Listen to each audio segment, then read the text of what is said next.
we journey along. Come on and journey with me. It's a journey to free. Journey with me. Come on and journey with me. Hey. Hey guys, welcome back. This is our second episode of Mask, and I'm sitting here with one of my newfound mummies, and that's all I can refer to her as. She has a very compelling story. Just a little background.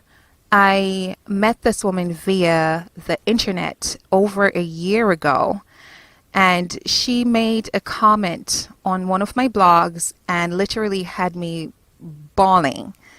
And since that day, I knew somehow, somewhere we would have been destined to meet. And what do you know? Here I am sitting with the lady that caused me to bawl my eyes out on January 12th, 2017. And here we are. I finally met her. I am so happy.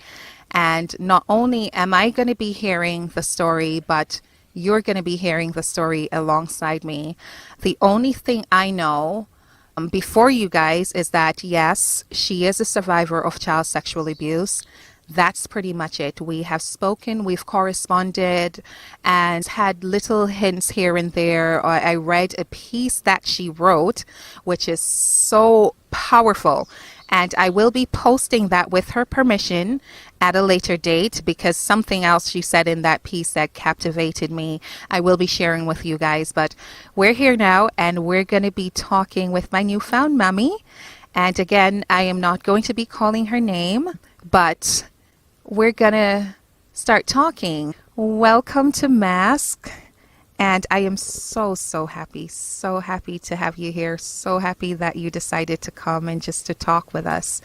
So my first question to you is, why are you doing this? The reason why I'm doing it, this is because I'm an old woman now, so to speak, and I didn't even realize that there were so many children out there, persons that, were hurt so badly. And even at this moment, I'm still hurting. I need healing. So I can just imagine those out there. And if there's anything that I can do, I am willing to assist. If it's even to just sit down and talk. If it's even to just sit down. Sometimes silence do a lot, but as long as you know that the person are there with you, Yes. it's a form of encouragement. So why am I really doing this? It's both for myself and others. I can't begin to tell you how much I appreciate that, and I applaud you for doing that, because you're so right. It's the only way we're really going to have others understand what it is. And you see, this is why I told you that she made me cry, and this interview is probably going to be very difficult to get through, because the comment that she made on January 12th of 2017 that really got to me and still tears at my heart today. It's that one line that she said she's been hurting for over 50 years. And yes, her face will not be shown, but believe me when I tell you, if you meet her, you're not going to believe that she's actually 60 years old. And I'm looking at her, or guests before met her for the first time, and we're just all blown away because she looks amazing for 60. However, you can hear it in her voice, and as I said before, things that she said to me that makes me know she is still reeling from whatever happened, which now brings me to that. What is it that happened to you when you were younger? As best as you can get through this. At 7 years old, as far as I can remember, my eldest sister, one that could have been my mother, leave her house and came to my house. And I can remember my mom bathed me and put on my little cremolin. It had some crisp. Yeah. I don't know if you know about those dresses at the time, but it was some dresses that it kind of just cock off on you, like. Yes. And I remember my mom bathed me and put on that dress on me, and my eldest sister took me to another man, which is one of her man. She then left me there and went to another man's house. Oh my God. While I were there now as a young child, I don't know what was happening, but this man, which is her man, put me on a chair to sit down, open my legs as a little girl, takes out his penis, and start to walla. I call it walla, you know, because the way it was, you know, Yeah, rubbing. right and thing, and I see this white thing coming out of his penis, you know, and anyway, I left when that happened. I don't remember how she came back, but she came back and I went home and I didn't say anything to her. I didn't say anything to nobody. I was just to myself wondering what is happening, because there was this smell, you know, there was an awful smell. And then my parents again were bathing me again at another time, and the smell got to them. Oh wow. And she asked me what happened, and I told her what happened, and eventually my other sister took me to the clinic, and it was very embarrassing, you know. It was really very embarrassing, because the nurse there were asking me what happened to me, and as a little girl I don't know how to explain myself. And I said to them, talk to my sister, and them said, no, it's you I want to talk to. And I was there as a little girl. I just don't know what to do. I just don't know what to say, you know. And it's like, I don't know if they were trying to rough me or what, I don't know. But the situation there, I don't even know how to explain. No, but at the time, it's like, I just don't know. I was 7 years old. And they gave me some little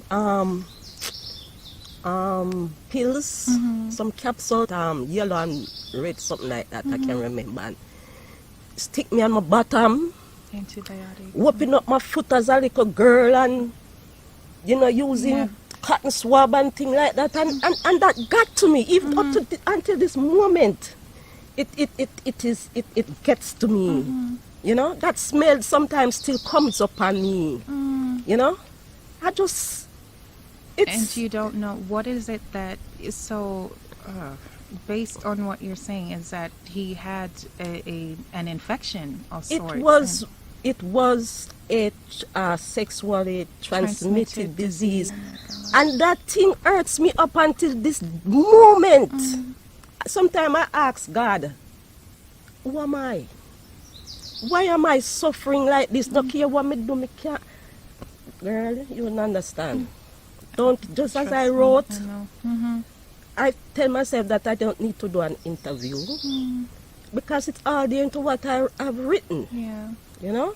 You've written it, but you haven't, it's really not out for the world to see yet, and that's something we're going to be working on in the future. But, oh my God. I'm kind of speechless, but as I told you guys, this one was going to be a bit heavy, and I can't stress enough. She is 60 years old. 60 years old. This happened to her the very first time when she was 7 years old. And this is some of the things that we have to deal with as survivors, because I was speaking to the last guest off camera and talking about what does it really take to heal? Do you really heal from all of this? Or is it just that we survive? We learn how to deal, we learn how to cope, we survive. Now, this is causing me to question that even more, because I'm sitting here with a guest that's 60 years old and the tears are flowing. The memory is so vivid. And I'm going to take a very quick break so we can regain our composure, and we'll be right back. This is Larissa, this is Mask, and we'll be right back. Come and join me as we journey along. Come on and journey with me. It's a journey to free.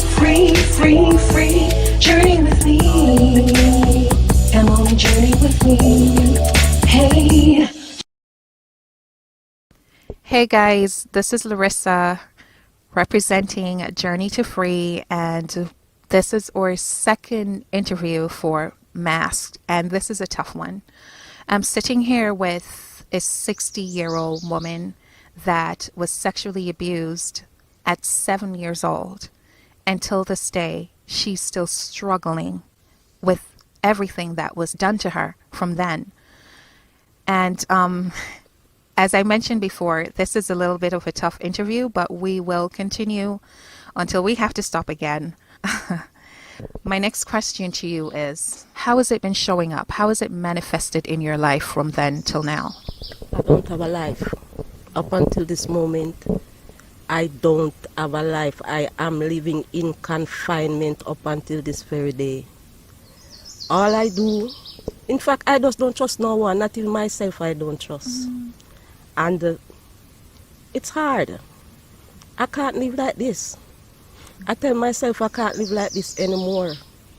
And when I saw you on TV, Jay, pouring out your heart and expressing what happened to you and so, I look at it and I said, no, I have to get in touch with this person because she's talking about child abuse. I got child abuse at age 7. From age 7, I don't have a life. I don't know what childhood is. I don't know what it is to go out and play. I have to do my thing my own self. I'm always alone.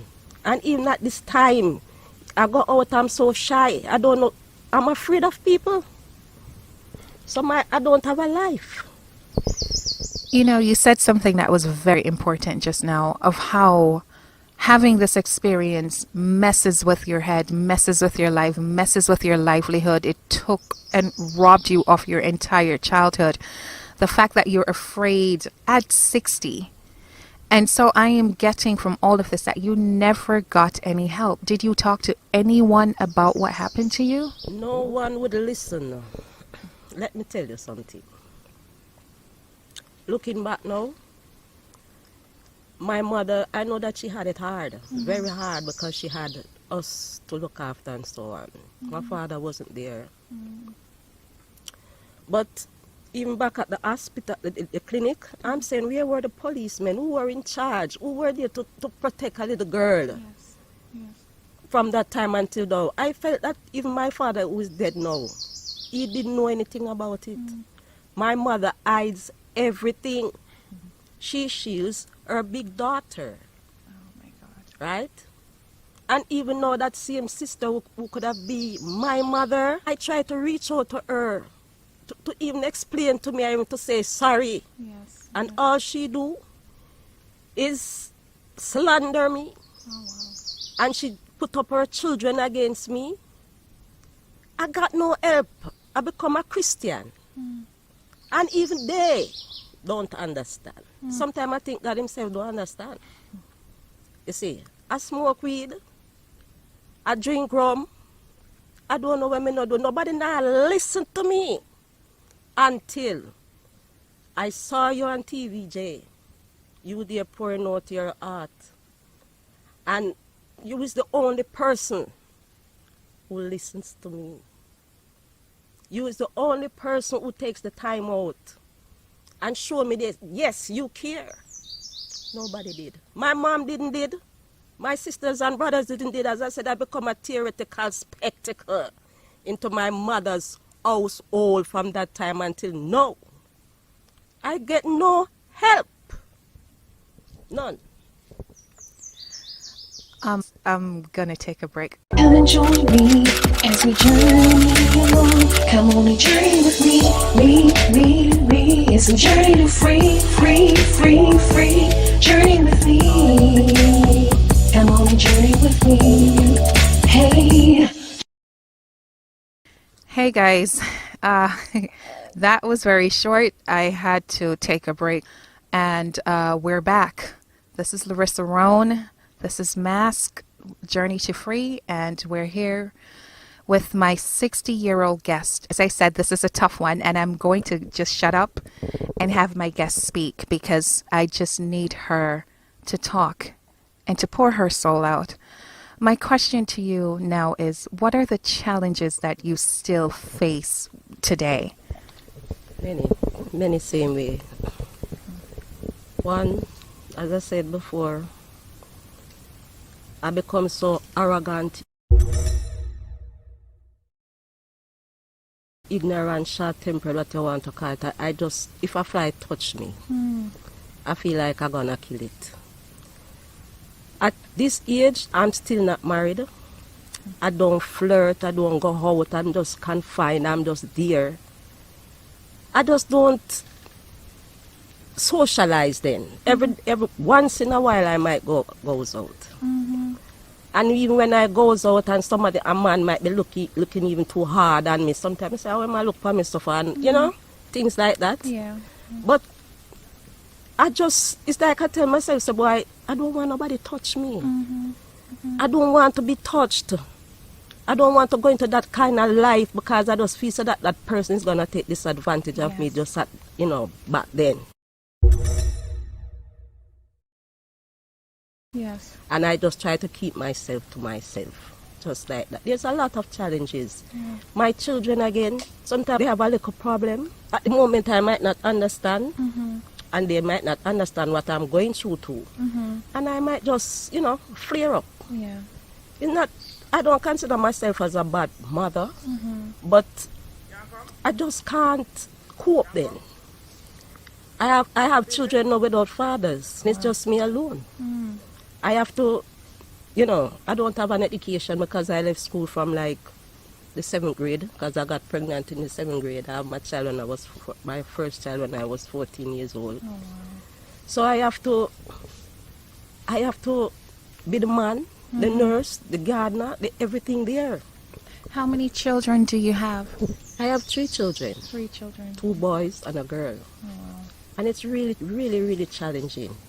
I mean, they are grown-ups now, Yeah. and they are grandchildren, but it's not easy.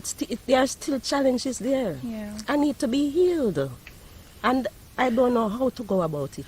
And you mentioned earlier, that was very profound. You mentioned that you became a Christian and you, even the church folks, don't, and I'm smiling because I know too well what that feels like and what you mean, because again, this is a topic that we don't talk about. Is either they don't know how to approach the topic, we don't know what to do, or some persons have become so accustomed to it that they feel as if it's normal and they don't even want to talk about it.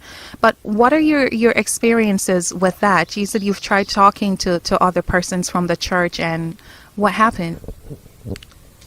Well, with I wouldn't say I'm not going to call it the church. I'm going to say the religion that I were in. Yes. If I have a problem and tell them that I have a problem, they will only come to me with the Bible. They're not going to come to me and just talk to me, you know, just answer or what have you.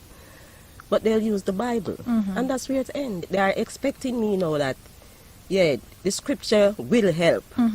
Which, yeah, the scripture is good. But you're going to give me the scripture and you're going to leave me. Yeah. You don't even do a follow-up. They told me that, oh, you can talk to the elders because when you talk, it stays there. When I realize everybody have my name all over the place. Oh my God. So I stopped telling them my business. So whatever I'm going through, I keep it and I talk to the Almighty. I know that there's an Almighty and He does care. Yes. So in fact, I'm not going there anymore. I stopped. Because I said, man, I have a life. I'm just going to sit here until I die and I don't know how to heal myself or how to get out of this. I can't live my life all this way. So you talk to no one at this point about anything you've gone through? Nobody's listening to me. That I said, if I had it, I'd go and see a psychiatrist. Because I know I need help. I definitely need help. I reach out to friends. One friend said to me, oh, you're talking about you, it's 15 man rape me. One looked for me and said to me, well, just go and talk to your sister. Some of them want me to indulge me in their lifestyle, which is not a part of me.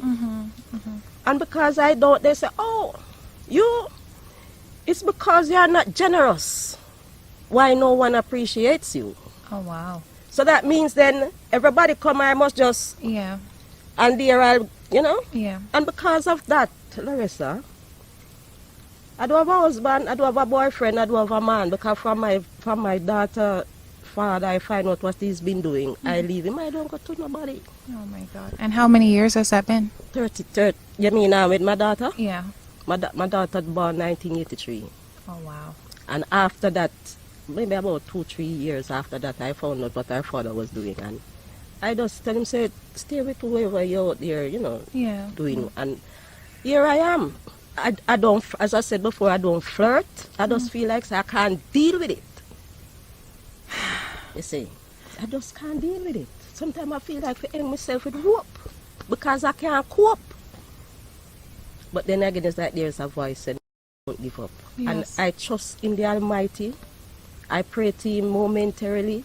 I read the Bible momentarily because I need help, and there's no human then can help me, can assist me. So I just go it alone. It's just me alone. All along, it's just me alone. Friends leave me. Friends shun me because I'm not up to certain things. Yes. You know? I have, Larissa, oh, me and my children live, I don't know, I know, you know. Oh, my I do gardening, I do painting, I clean people's house, I wash dirty clothes, so till all my finger them, I don't know, just because I don't want to go beg, and I don't want to give myself to nobody, and all a man want. They will give you, you know, but you have to let up, don't it? Yeah. And me know that. So I try to help myself other ways. I don't know how else, I don't have an education. If I tell you how I reach here, you will know, but when we talk off camera. Oh, my God.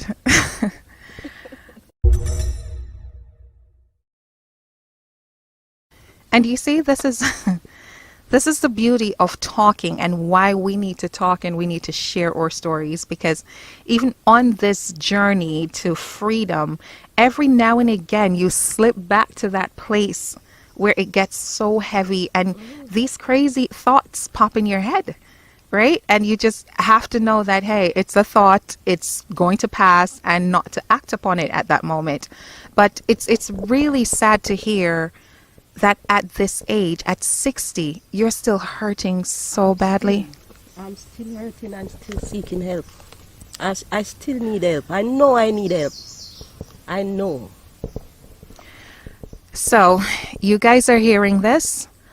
I can't again, the show is masked and I can't reveal her identity or anything, but off camera, we will be talking and we will be seeking whatever resources we possibly can to get her some help.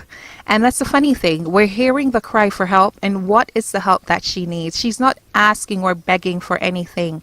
It's the help to cope with what happened to her as a child. And this is the importance of having you tell your story, share your story, and not keep everything bottled on the inside. We have to encourage children to speak, and not just speaking. We have to assist. We have to find ways and means, because I am 100% sure had she received some help, at least an outlet, someone to talk, someone to just listen, for God's sake, we wouldn't be sitting here on this day and still hearing a story like this with such hurt, such pain, such trauma still attached.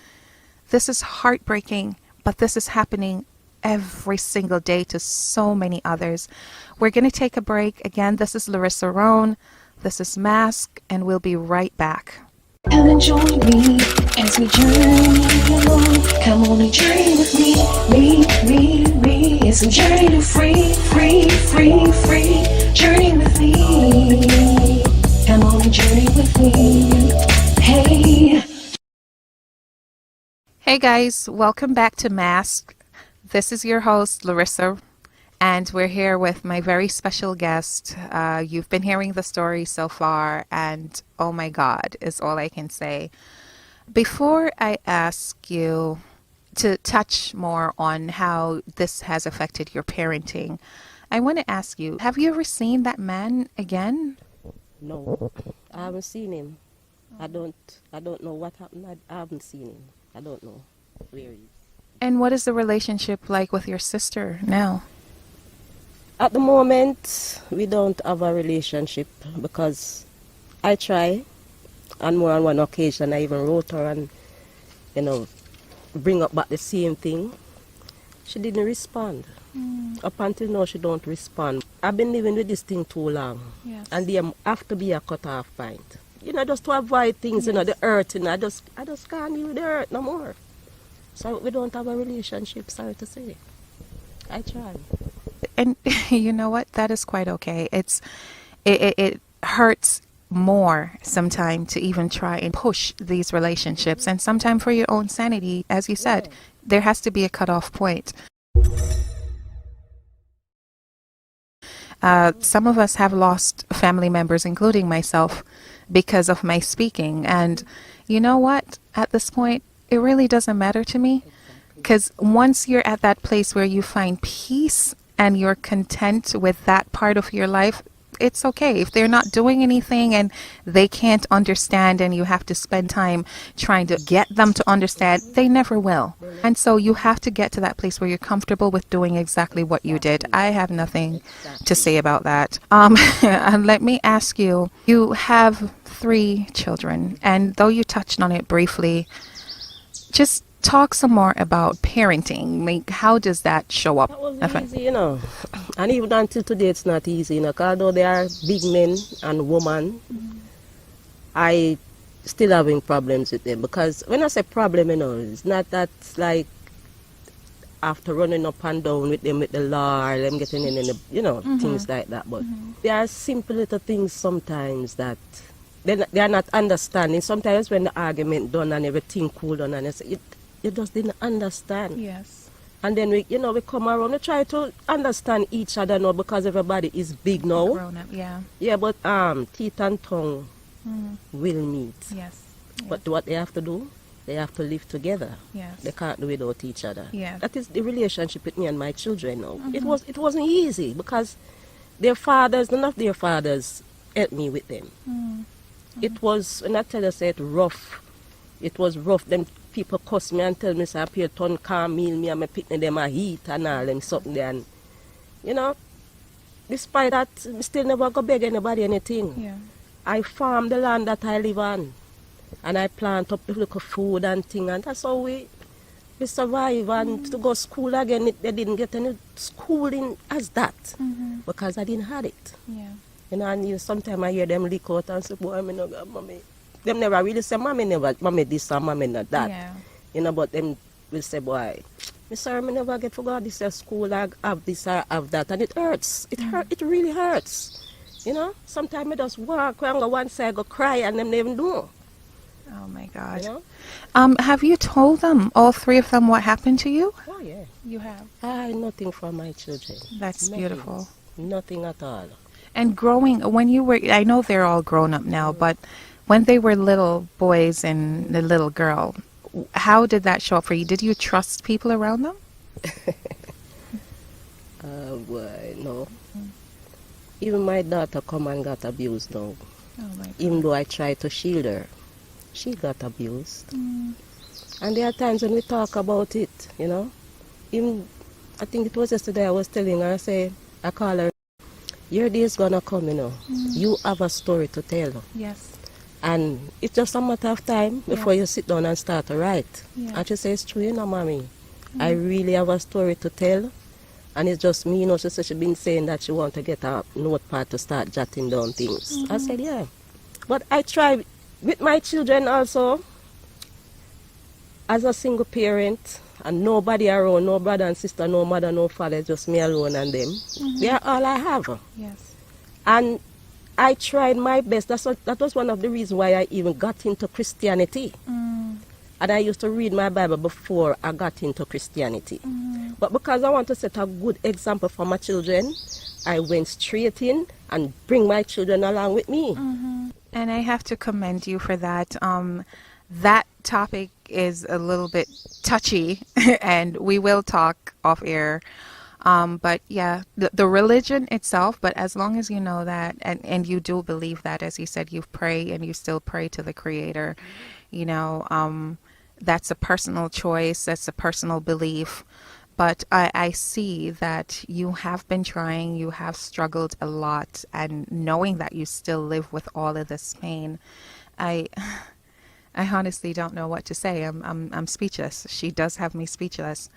But we're going to take a quick break and come back and with the final segment, the final question, and then we're going to be talking off camera because this is loaded, this is heavy. We'll be right back. It's Larissa, and this is Masked. Come and join me as we journey along. Come on and journey with me. It's a journey to free. Journey with me. Come on and journey with me. Hey. Hey guys, welcome back to the final segment of Mask. This is Larissa, and we're sitting here with my guest that I just love her. And I love the realness, I love the honesty, I love the pureness in her story. And I was just telling her off camera that regardless of how she feels right now, that she doesn't know what to do, where to go, and she questions her purpose, that she is filled with purpose. I have one final question for my guests, and that is simply, what is the mask that you wear? What is it that you put out for the public to see, but it's not really who you are? What is the mask? If the public could have seen me now smiling, that's my mask. I would go out, I would come here, and I would smile, and everybody would say, oh, she's all right.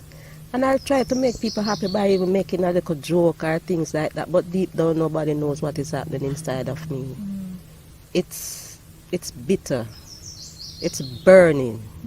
Inside is sick. And I need to take off that mask. In fact, that is what I'm doing now. You know, because it's like it's a cover up.